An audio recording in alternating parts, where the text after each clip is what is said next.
Խորհրդարանական պատիվ ունեմ խմբակցությունը շատ հիմնավոր է, որ ասում է կետ առ կետ, դրույթ առ դրույթ ներկայացրել է Նիկոլ Փաշինյանին անվստահություն հայտնելու բոլոր իրավական լեգիտիմ հիմքերը։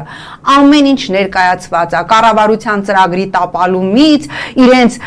չկատարած խոստումներից, Արցախի հանձնում, Հայաստանի Հանրապետության սուվերեն տարածքի բզկտում, ռազմագերիներ, ամեն ինչ ներկայացված է կետ առ կետ ներկայացված, իսկապես գրագետ իրավական փաստաթուղթ է կազմված Հայաստանի սահմանադրության կետին տարին համապատասխան, որի յուրաքանչյուր դրույթը պատիվ ունեմի կազմած անվստահության փաստաթղթի ամեն մի դրույթը առանձին վերցրած Նիկոլ Փաշինյանին անվստահություն հայտնելու 100%-անոց հիմք է։ Հիմա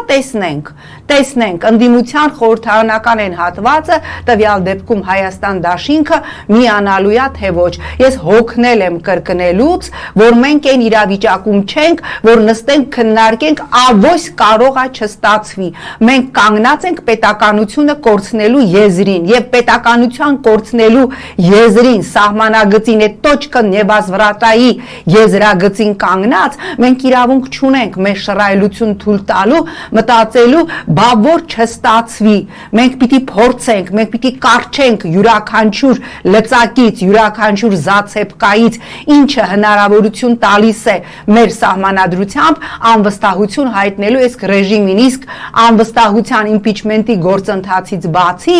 այլ որևէ տարբերակ այս ռեժիմին հեռացնելու, այլ որևէ իրավական հիմք, որտեղ Նիկոլ Փաշինյանը չէ օրակարգ թելադրողը, ուղղակիորեն չկա։ Եթե կա,